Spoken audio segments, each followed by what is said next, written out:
Cervo is one of the most desirable destinations in the world. A beautiful resort on the Costa Smeralda, the glittering coast of northern Sardinia. It's not hard to see why the venue continues to attract sailors every summer to compete on these beautiful blue waters.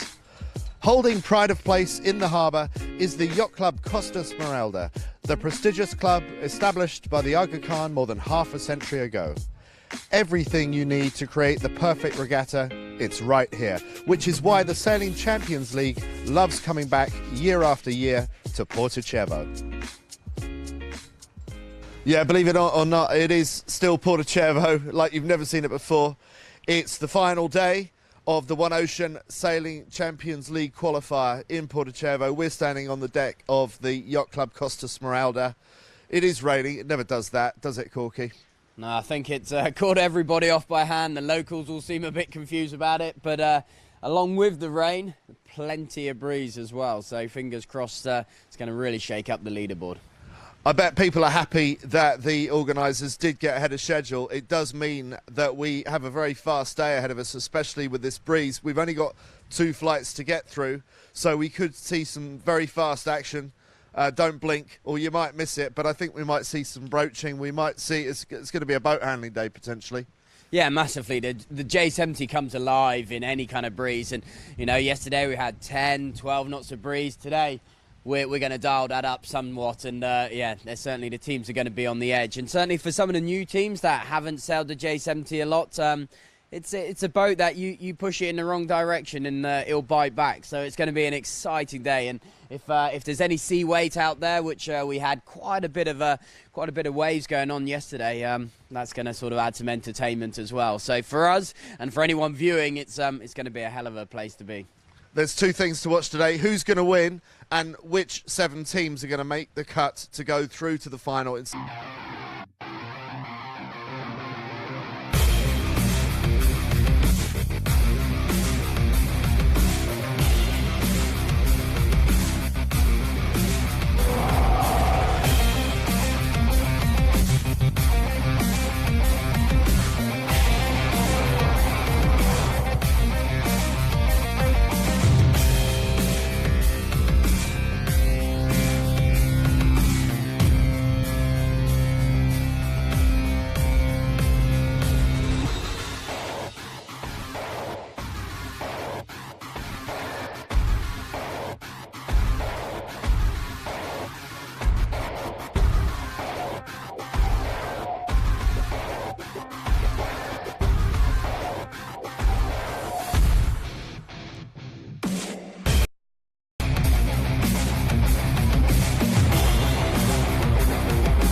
Okay, so we're still waiting to hear what the scenario is for today. We're really hoping that we get the final day of racing in, but it is pretty breezy out there at the moment. Corky, I hear other regattas locally have been cancelled, but we're keeping our fingers crossed.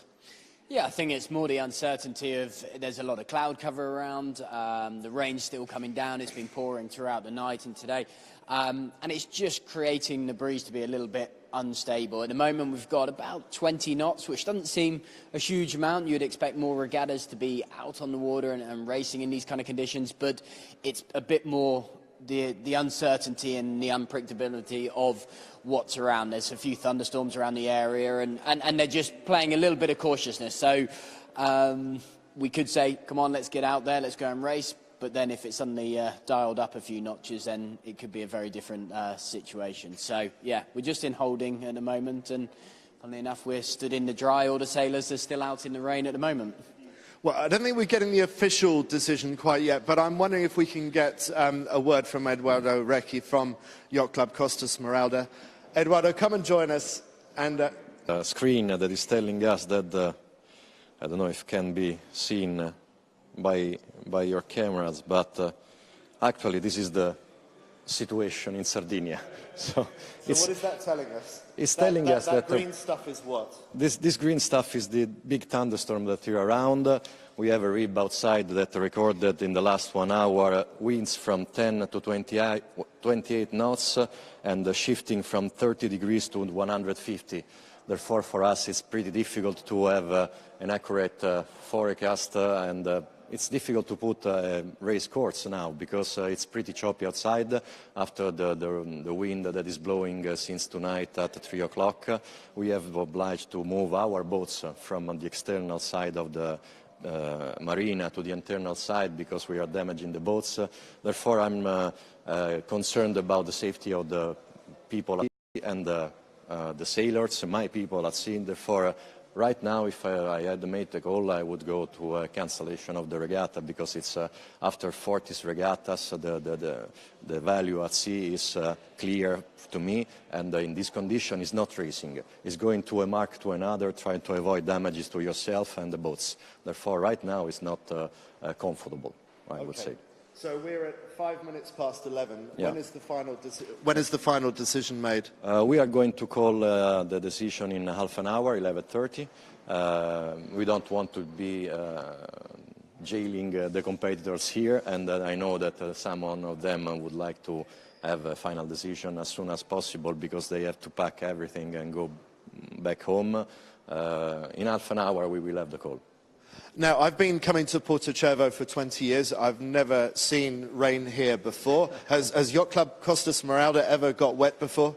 Well, I'm living here since 30 years, and this for me is December, it's not May. Normally in this period of the time we have 25 degrees and sunshine, while in the last week we had a medium average of 18, 16 degrees Celsius of temperature. Today is 13. That's normally this almost November, December for us. Therefore, it's very unusual for us. I have to tell that we have been lucky enough in the last 3 days to race very nice condition, perfect sailing condition, because all around the Sardinia I have fellows around that cannot race because in the southern part they've cancelled all the regattas. Therefore, I'm always concerned on safety. This is the main issue today. I know that all the guys can sail, but sail is a different thing from racing in a fair condition. Well, Eduardo, it's sad that we have such unusual conditions here, but as you say, we have had 3 fantastic days. We'll get back to you in about 20 minutes' time, find out your decision. I hope that for some miracle we get to change our mind, but thanks very much, Eduardo, and we'll catch up with you soon. We like to stay at sea. We prefer to race as everybody's here, but we like to stay at sea in a proper way. And therefore, our main aim is to deliver the best safe and condition to all and fair condition to all the sailors. Eduardo, in the meantime, let's look at some of those images from the last 3 days of sailing. On behalf of the Yacht Club Costa Smeralda, I would like to welcome all of the participants to the One Ocean Sailing Champions League 2019.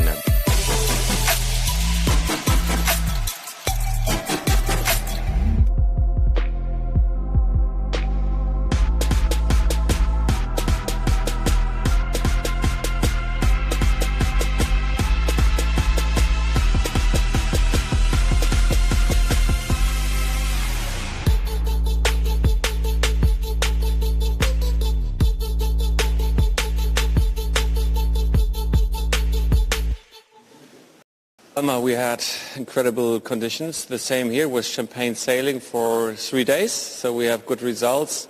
This is, I mean, we heard from Eduardo Ricci that it's not very unusual. I mean, this is like December, so I mean, the forecast is not so good. But I think we have good results. We have good leaders and good winners. I do not expect that we go out, but we wait for another 20 minutes. But overall, I think we can be very happy with the event. It was fantastic. And they gave us a beautiful party last night up by the swimming pool. They certainly look after us well here as well, don't they? Yeah, I mean, we have to do it inside, first time ever. Usually we sit beside the swimming pool, but it was a nice evening here, and I think everybody enjoyed it, and it was a great evening. This was also the first One Ocean Sailing Champions League. This was to celebrate the foundation of the One Ocean Foundation launched last year. And I can't help wondering that the strange conditions that are happening across Europe, they're sort of appropriate for what we're trying to address with the One Oceans Foundation as well, aren't we? Exactly. I mean, we all know that climate change is a big topic and a big issue, and we all should care about this. And I think we are very proud, the whole Champions League, that we can announce this. One Ocean is a great initiative, and it started off in Italy by the Princess Aga Khan. And we try to bring this idea across and get as many fans as possible into this idea. And the weather here, I mean, the whole thing about the ocean, we know how important the ocean is even for the climate. And even last year it was pretty strange. We all remember that in Moscow in May we had 26 degrees and in Mallorca it was 15. And this is one of the worst spring they ever had here. And I mean, there are a lot of signs, and I think the initiative shows how urgent it is to do something against climate change, against plastic change and all these issues around the oceans, because we live with the oceans. We're really passionate about sailing and ocean. So who else can be a good brand ambassador than us and all the sailing clubs who are joining us here? So I think we're really proud of being part of this initiative. And meanwhile, a lot to be proud of in the racing as well. We saw some absolutely incredible mark roundings over the last few days. I mean, the umpires out in the water are certainly earning their meal ticket here, aren't they? Absolutely.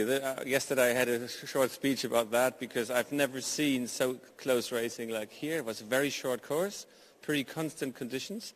And never before, we are 8 boats in the fleet, so there were very often at the first mark 5 boats rounding the first mark at the same time. And you can imagine the screaming and shouting, and to keep the overview there is really demanding. I mean, match race they have 2 boats, but here they have 8, and they have to look across all boats and making the right calls. And I think these guys they did a fantastic job here. Amazingly, there haven't been any major damages here, have there? I mean, all 8 boats are still intact. They haven't had to use the spare. So somehow, through all that chaos, the boats seem to be surviving. They're all familiar with these kind of boats. And, I mean, you can see that the level is increasing year by year in each country. And they take care about the boat. I mean, I remember the first year, the boats were brand new 5 years ago, and the first tag of a polished boat, and they crashed into it, so it was completely damaged. But we had the same in the German league and all around Europe where these leagues started. But they get familiar with this kind of format, and they take care of the boat, because they are not owned by them. They are owned by the club. And so, no, there was no bad damage. What I also loved to see yesterday was this is the first time we've seen a team from the Czech Republic taking part, their first ever Sailing Champions League qualifier, and they are getting better by the day. So yesterday their last 3 scores were first, third. So it's fantastic to see new nations coming into the Sailing Champions League and learning from being around the best in the world. Yes, we take the occasion to invite countries who just started the league or who haven't started. For example, for the final, we have 2 direct wildcards for New Zealand and Australia. Australia just kicked it off in Sydney, so they get familiar with this concept. But the more the teams are here, the more they bring it back home. And I think this was, by the way, the starting point of the Champions League anyhow, that and we kicked it off in Copenhagen. I think it's now 6 years ago. There was no international league in place besides Germany and Denmark, and after that everybody rolled it out. So it's a promotion for this format, and as we all know, 22 countries already into this format. And there are more to come. Now, you were an Olympic standard sailor yourself in the Tornado multi-hull some years ago. How much have you made the transition yourself? I mean, do you not miss out in being involved in the racing yourself when you see such high-quality sailing going on out there? Absolutely. In the first year in the German league, I was participating for my club at Kiel. I miss sailing. I mean, now I'm organizing sailing, so I'm on the water, but definitely, yeah. But my idea and my experience in sailing, I mean, the whole concept was based on the experience we made. And, you already mentioned it during this live show here that we pushed some very important buttons, that nobody has to bring his own material. We changed boats, so we have no advantage of having better sails, better boats. And this very short racing, which is very close to match race, it's big fun. And if you talk to the sailors here, they really appreciate this kind of sailing. And it gives the clubs a good stage. So all the ingredients we were putting in were based on the experience we all have with sailing in the sailing world. Make it easier to understand, give clubs a stage, get rid of these massive, investing thousands of euros into your own material and new sails and new masts and everything.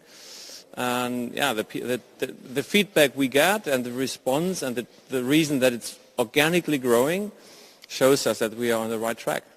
Now, you've already done Parma. That was the first of the qualifiers. We're here at the end of Qualifier 2 here in Porto Cervo. Just tell us about the rest of the season. Yes, there was one more qualifier to come in St. Petersburg. And then the final will be again in St. Moritz. 2 days we've been very unlucky with the weather, so we really pray for having normal conditions in St. Moritz. Usually it's a fantastic sailing stadium, so we are looking forward to the 24 best teams out of the world, or so far Central Europe, including 2 teams from Oceania, which is New Zealand and Australia. So yeah, one more qualifier to come in St. Petersburg will be a great venue. It was combined with the final of the Nord Stream race, so we have a bunch of sailors celebrating a big party in St. Petersburg, and we are really looking forward to see you all in St. Petersburg. Fantastic. Ollie, thanks very much. I'm just going to try and find out if we're ready to go with Corky and the SAP analytics. So I'm just waiting to hear on the call for that. So firstly, we're going to hear about One Ocean Foundation, and then maybe we'll cut to Corky a little bit later on. So we just spoke about it. Let's cut to One Ocean Foundation now. Life began in the ocean. And without the ocean, all life might end.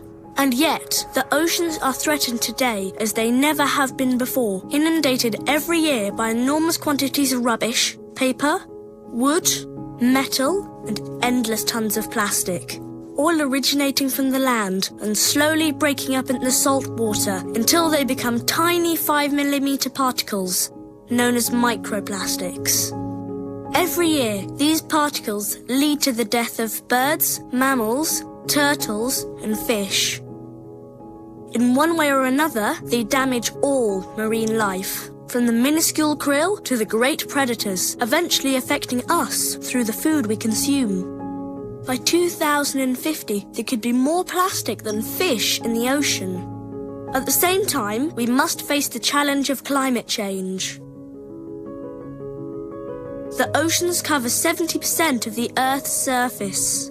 They carry heat from the equator to the poles. They regulate the climate and provide the water that we drink. As the surface temperature of the oceans rises, hurricanes and flooding will occur more frequently. As the amount of greenhouse gases released into the atmosphere increases, more carbon dioxide is absorbed into the water, in turn leading to greater acidity in our oceans. This acidity is a very serious threat to the planet, just as serious as global warming and with unpredictable consequences to the food chain and the well-being of the oceans and even the human race. Protecting the oceans means acting now to safeguard our present and our future. That's why we like the Blue Economy. It focuses on research, innovation and technology to transform our methods to produce, distribute and consume. Innovative solutions in maritime operations, transports and financial instruments. We can meet these challenges. We can create new sustainable work opportunities in a maritime industry worth $3,000 billion a year. But we can only protect what we understand, appreciate and love. This is the aim of ocean literacy. They're researchers, educators, communicators and volunteers. We all have an important task to understand how the oceans influence our lives and how we influence the life of the oceans. To take care of the oceans is to take care of ourselves.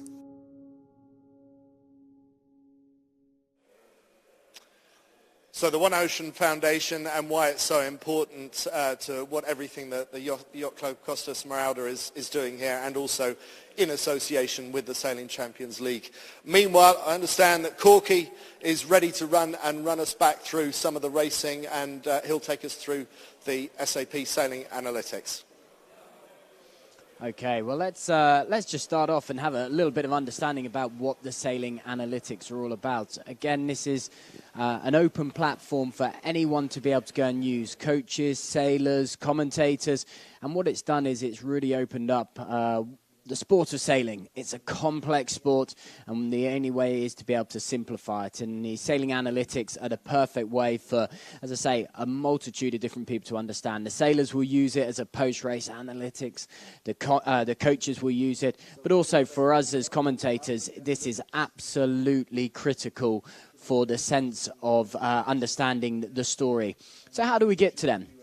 We go to sapsailing.com. This will bring you to the home page here. As you can see at the top, straight biggest picture is, of course, the Sailing Champions League 2019 Qualifier 2. So just underneath it, we'll click Watch Now, and this will bring you to this loading page. So again, at the top here, we've got several tabs, and just identify exactly what we're after. An overview, if we scroll down, starts giving you the top 5 standings, the statistics, and a few bits of data are at the bottom. But if you wanted to go into a little bit further, we're going to click onto races and tracking, so you can see how many races have happened. So we've done 13 flights, and I believe that's up to 39 races. So a lot of races tracked. But let's go and have a look at the last race yesterday. So this is the Flight 13, Race 3. You can see the start time, the duration, the wind, and instantly it's giving you plenty of information. But if we go across towards tracking and then press replay, this is the screen now suddenly leads you up to what we get to see. And this is exactly what we're using from the commentary side, but sailors can tap into it. The coaches can have this live through a Wi-Fi out on the ribs. And so it's a great way for the sailors to be able to identify.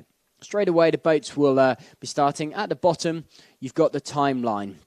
So clearly identified, the yellow mark starting S, which I'm just highlighting here with the mouse, of course, is the start time. Mark 1, 2, 3, and forward to the finish.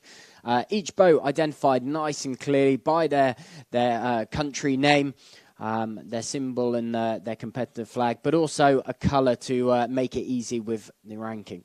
So now this is the important bit with the sailing analytics. We can make this as complicated as we like or as simple as we like. So let's start off by looking at some of the key facts that the sailors will do. So on the left-hand side here, you can see the table. Straight away, the numbers that are changing, of course, are the speeds, the gaps to leaders, and this runs a live leaderboard. So the live leaderboard helps anyone engage with exactly what's going on that race. Those places change as places change on the race course. You don't need to wait till they get to a certain mark or cross that finish line to see who works out. Those places change continuously.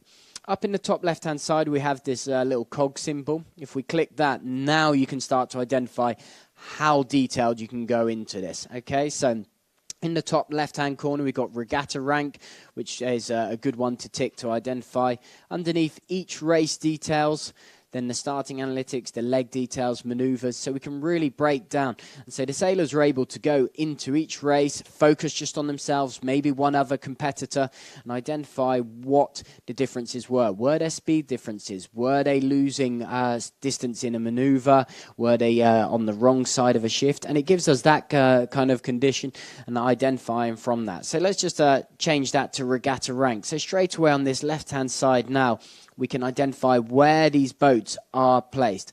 So instantly we've got Cervo della Vella Bari up in first place in the regatta, and also Regatta Club Bodensee are in second. So straight away you might be identifying those two boats because, of course, they're battling it out for the win here in the qualifying of the second qualification of the Sailing Champions League. So you might identify these boats. So by just clicking on those boats, instantly it fades out the rest of the fleet. You can still see them, still get all the information, but it allows you to actually identify those boats a little bit easier in the positions where they are on the race course. So again, it allows you to track that battle. Down in the, so over towards the right-hand side, again, the little cog just over here is another setting screen. Some really helpful information that we use here, of course, is the wind streamlets. That gives you an overlay. So if we click on them and the color, that identifies where there's stronger breeze on that race course. So if you were to quickly glance at that, it will give you an idea. But one of the most useful tools that I tend to use is the simulation overlay here. So the last one in the general. So we're just going to click OK, and then we'll start to identify how that works out. So straight away, obviously, we've got these streamlets, the colors running down, shows the direction of where that breeze is coming from. The colors coming through, we've got the wind speed in knots and the colors down here. So it shows it's a fairly steady breeze. Yesterday we had a quite consistent breeze across that race course, and so it was easy to identify. Again, in the bottom corner, we've got the wind chart, and you can bring up where the wind shifts are, what that breeze is doing. Again, a maneuver table. We looked at the speed, the distances, and maneuvers, which create. So each of the races you can break down. You can go back, you replay it, you can look at a section of the race. So for sailors to come back and analyze the end of their race and pick up on where things went well, where things went badly, it's a great way of doing that. And certainly from commentary, it's the only way that gives us hard fact to tell us the story. So plenty to go on. If you want to know about it, go and have a look at sapsailing.com. Again, it is open to everyone. Go and have a look. Go and have a replay of some of these races. And it's a great way to find out the information we're using. But I believe we're going to hand back to Andy, who seems to be hiding through. But before we go back to Andy, we're going to go to the main man behind the sailing, SAP Sailing Analytics, based in Aarhus, Axel Hull, who's going to explain a little bit more detail.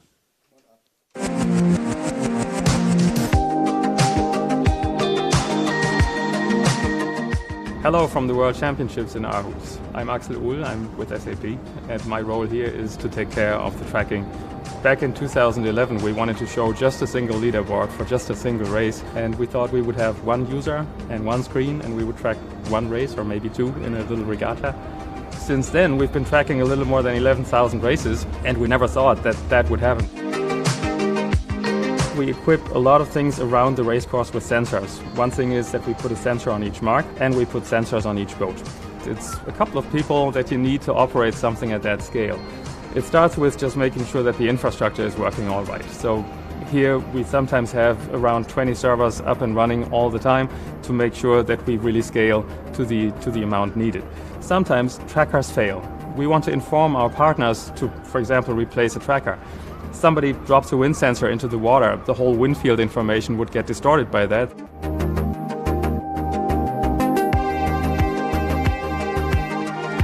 When something breaks, or if we're not available, or if we're not at an event, commentators tell us, what are we going to talk about? And then we say, like, look, this is the difference that we made. After all these years, people have become so accustomed to having that service available, so commentary is one of the key elements. You couldn't really comment on a sailboat race if you weren't able to use that technology.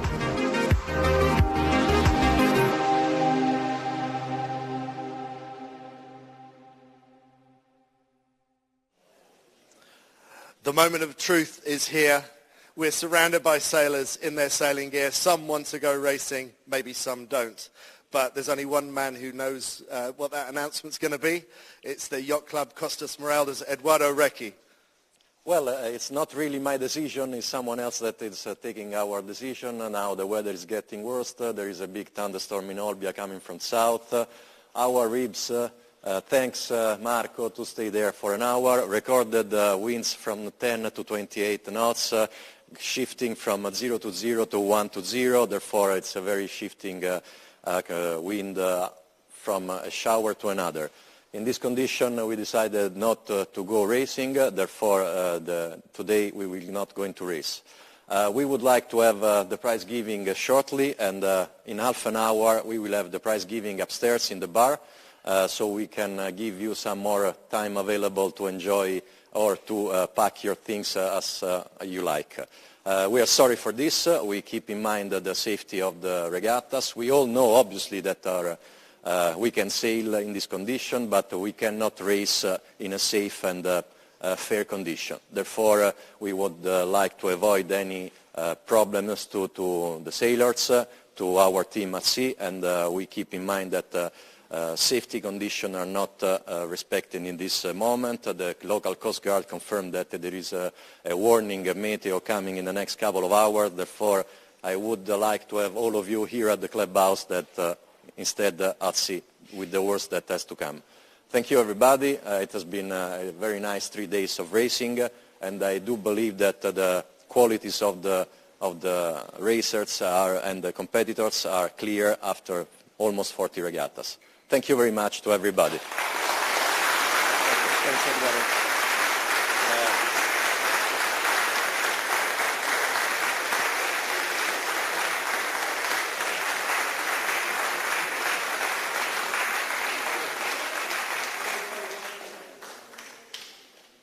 So a sad but sensible decision made by the Yacht Club Costa Smeralda. So it's going to be the prize giving very shortly.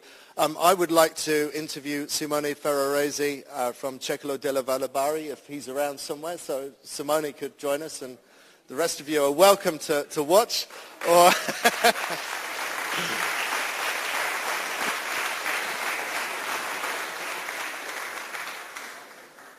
Simone, congratulations. I know you would have loved to have sailed again today, but as things stop, you are the champion here, and you're also the defending champion of the Sailing Champions League from St. Moritz last year. So right back into the top of your form for Cecolo della Valabari.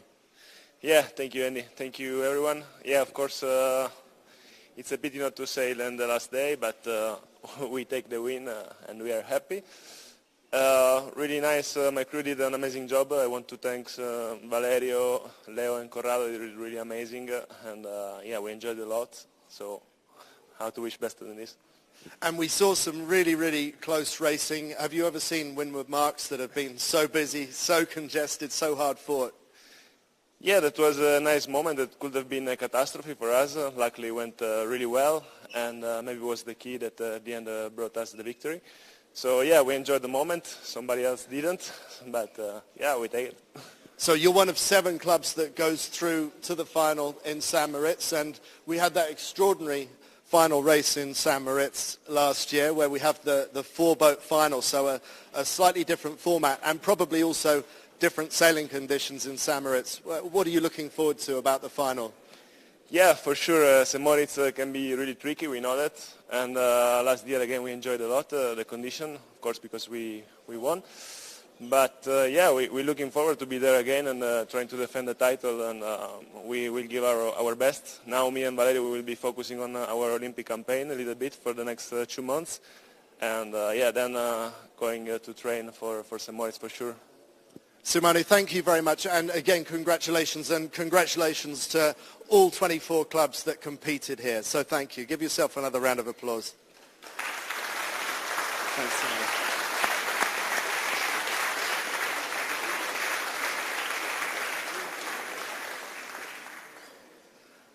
So, Corky, 3 fantastic days.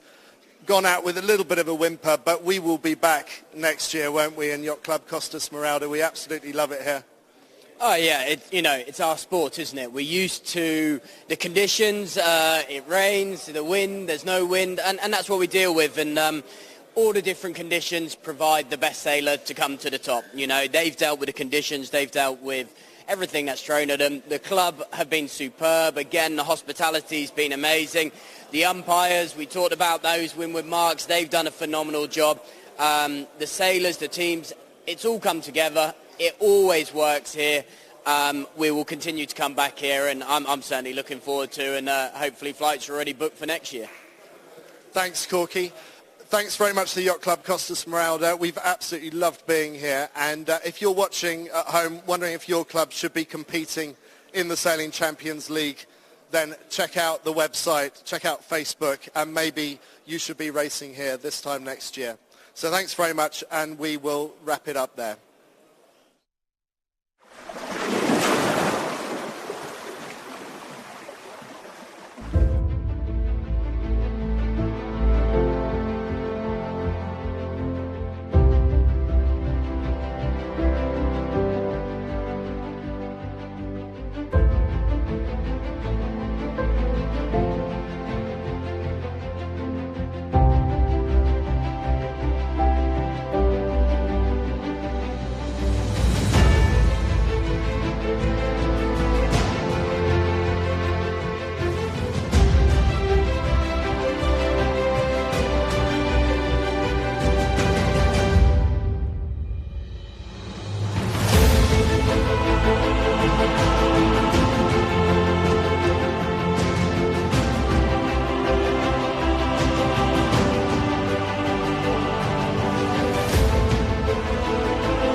Winning, obviously, is the icing on the cake, but just taking part in it is fantastic.